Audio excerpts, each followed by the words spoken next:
Dancing on the edge. What does that mean? Taking ourselves to the edge. What does that mean?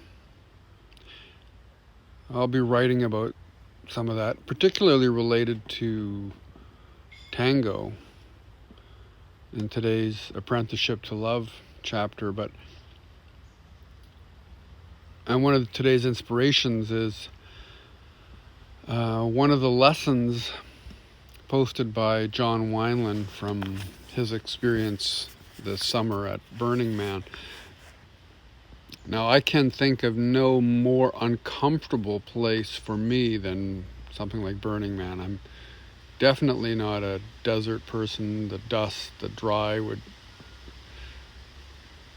Well, maybe that's the kind of discomfort I need. I don't know. But for some people, it's beautiful. And obviously, for John, it led to some really interesting insights this year, and I encourage you to read them. But I'm going to focus on this last one. And he says here, and finally, and this should be no surprise to anyone who knows me, stay connected to ground. Now remember, this is these are his lessons from Burning Man this year. Stay connected to ground. There is so much to be swept up in and carried away by that we lose our tether with the very space giving birth to the experience. Think about it. You're in the middle of an experience. It's so beautiful, and you start to drift. Now, for those of us who are practicing, who are masculine identified, and who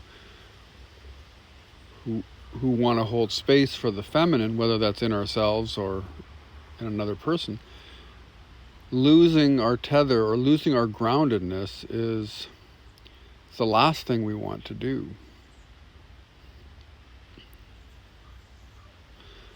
But when something is so beautiful, it's pretty easy to get swept up and carried away by that. And we lose the tether to the very space giving birth to the experience. And then he goes on and says, that is a destabilizing shame. And one that is so unnecessary if we just remember to stop, open the soles of our feet, and take a few breaths.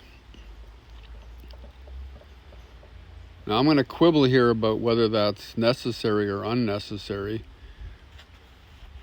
Maybe when we're taken to the edge of ourselves in that way, and we start to lose that groundedness, that tether to ground, that's the very edge of our vulnerability, and being there, we feel exposed, we feel naked.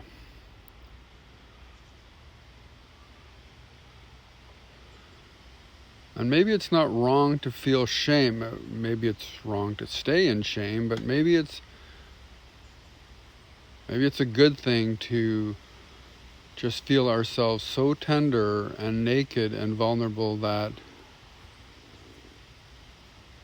just for a moment we want to run and hide. But, and this is the important thing, and in his workshops John would say things like, don't collapse. So I would say, feel that, and then remember to ground, then remember to feel your feet on the ground, remember to breathe,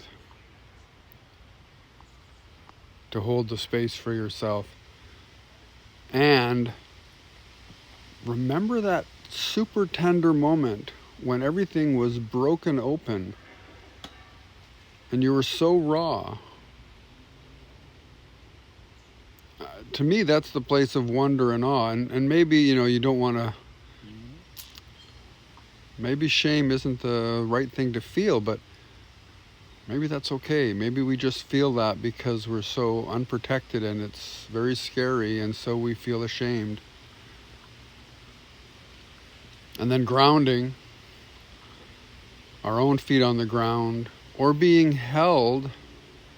So if you're a feminine identified person, it might feel really good to be held by someone who is grounded, who has their feet on the ground and has a deep connection to breath.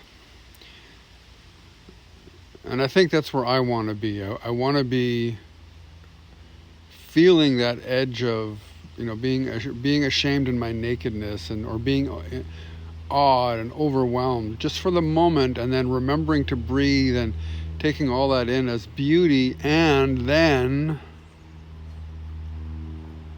holding her.